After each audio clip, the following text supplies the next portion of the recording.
Disco Elysium wasn't supposed to work. Or that's probably what many studio executives would have thought. No combat, no realistic Unreal Engine graphics, just a lot of talking, and to yourself for a big part of the game. And yet, it became one of the most important RPGs of the last decade. It didn't just change how we play games, it changed how we think about them. And now it feels like many indie devs are trying to recapture that same magic. So today I wanted to talk about the rise of disco-likes, games that ditch the power fantasy and lean hard into politics, philosophy, failure, and some seriously heavy text boxes.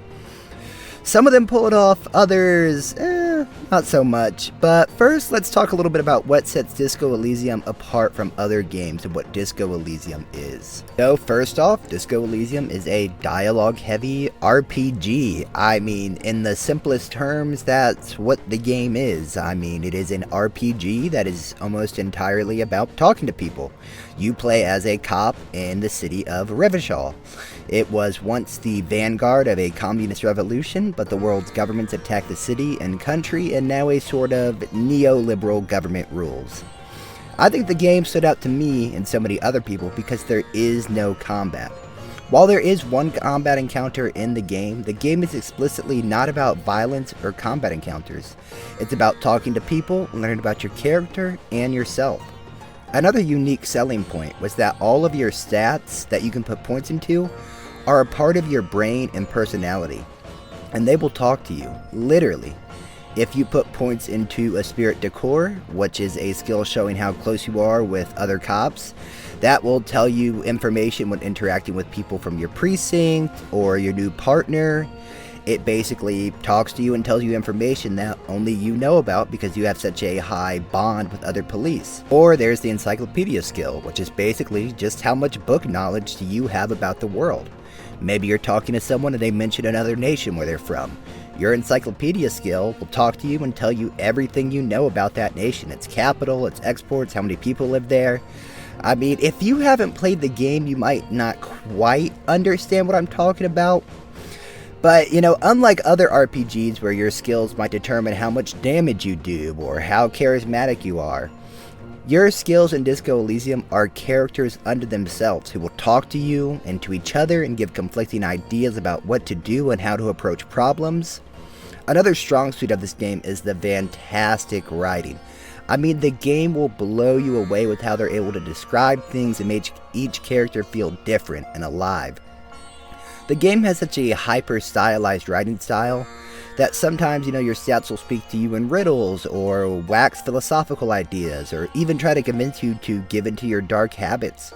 And a lot of the dialogue is actually hilarious. And I mean actual laughing out loud comedy.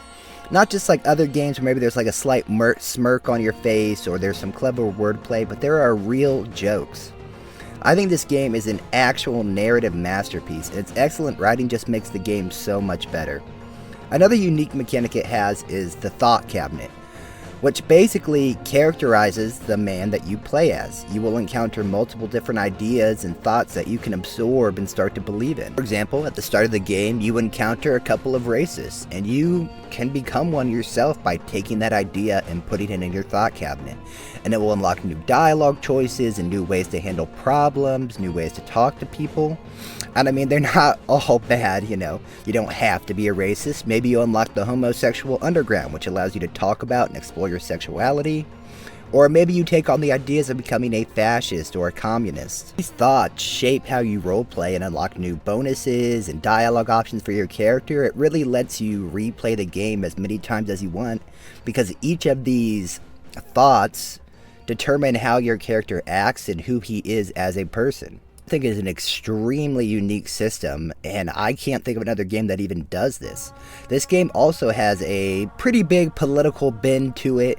You will encounter multiple different people with differing political takes and ideologies, and you can either stay as a non-apolitical person, centrist, Or you can decide to join an ideology, like some of the ones I mentioned, like becoming a communist or a fascist. Or you can become what the game calls an ultra-liberal, which is basically like a libertarian or anarcho-capitalist sort of thought.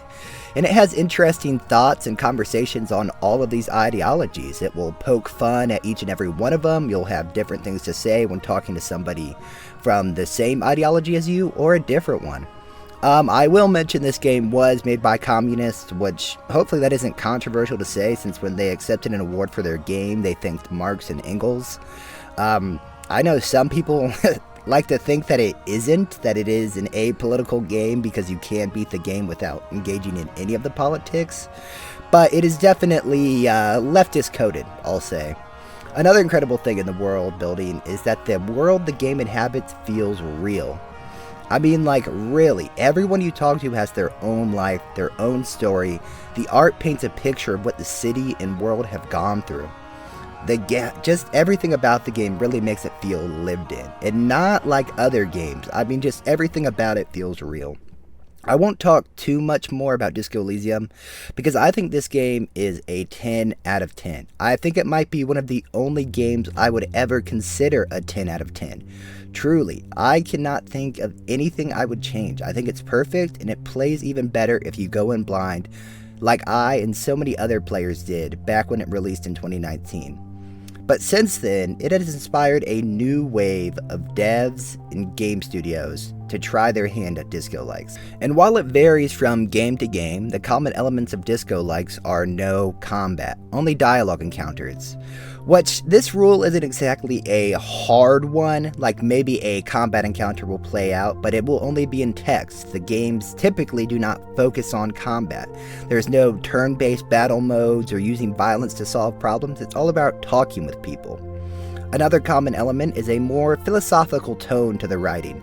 They use their words to try to paint a picture. Every word is intentional and is trying to tell you something about yourself and the world you inhabit. Another common feature is having your thoughts talk to you, which I will say I think this mechanic feels like something that is ripped straight from Disco Elysium.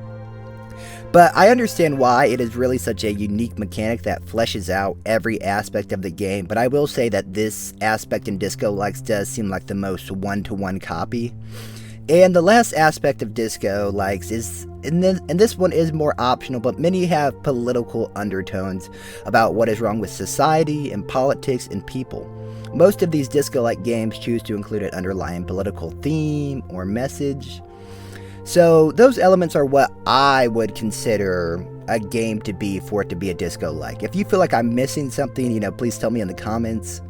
I think some of the biggest games that are disco-likes are, of course, Citizen Sleeper, where you play as an android on the run from a corporation you escape from, which I enjoyed it a lot, or at least aspects of it. Another great game is Sovereign Syndicate, which, hey, I made a video on, maybe go check that one out, which takes place in an alternate history of Victorian London, where like beast people exist and are equal to humans, but they still face discrimination. Like one of the characters you play is like a minotaur type creature. And it has a bit more uniqueness to it because the world is just so wacky and fantasy adjacent. And then it also does something unique where when you first start to play, you decide what your character is like, and that sort of colors them for the rest of the game. And you also play as multiple protagonists whose paths eventually collide. There are also a couple of games in development that are 100% disco-likes, such as Esoteric, which has you play as a knight who talks with his thoughts and himself and has to unravel a political mystery in a fantasy medieval world. Another game currently in development is Rue Valley, where you play as a man stuck in a time loop at a hotel where he's dealing with mental health problems, and of course the added stress of just repeating the same day over and over again. Of course, there are many more. I'm just sort of bringing up the ones I've played and the ones that I'm excited for. And also to illustrate that there are countless games that are out and in development that can directly trace their roots back to Disco Elysium. If Disco Elysium did not exist, I don't think any of these games would have ever been made. But I ultimately think a lot of them fall short of the masterpiece that is Disco Elysium. I think a lot of them are good at imitating the more bleak and aesthetic side of a disco-like world, but they oftentimes forget to include the humor and joy and real human experiences that disco just weaves effortlessly into its narrative. I think another thing that the games fail to replicate, or at least some of them, is the real, political, ideological tension that Disco has. In Disco Elysium, you're not railroaded into believing a certain ideology. While of course it does have a certain bias, you're never railroaded or forced to believe that communism is the best system, or made to feel like a total idiot for being an ultra-liberal. The game really lets you role-play politics, which a lot of these other disco-likes fail to actually achieve. Take Citizen Sleeper for example, which I did enjoy, but you encounter a lot of communes, communists, corporate types, but the game never actually lets you engage with it. Like, you can't talk to the commune leader about the pros and cons of communist living, or how maybe you can push back and you say you think competition makes everyone better. You are just forced to sort of roleplay as someone with no strong political opinions other than corporations bad. Which, again, that can be a valid political take. People can have and make good points for and against it. But when all your game has to say is a surface level critique that corporations put profit above the public good, it just comes across as lazy and half-assed. I mean, really? That's all you have to say? And I can't even really give my opinion on it? I think that that's honestly one of the worst sins of Citizen Sleeper. Because in Disco Elysium, you can push back against other people of your opposite ideology. They'll push back against you. You can have real conversations like people have in real life. But some of these other games, they really don't allow you to have that option. There is no meaningful political roleplay. I mean, in Disco Elysium, you could play as an honest-to-God racist, and it would let you, and it would color multiple parts of the game. You could have opinions on controversial things. But these other disco-like struggle to actually achieve that same sense of ideological balance and actually allowing you to have conversations and opinions on the whole political spectrum.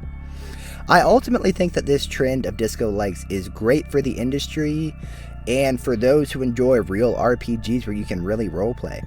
I think that these games show that gamers have a real desire for philosophical and non-power fantasy storytelling.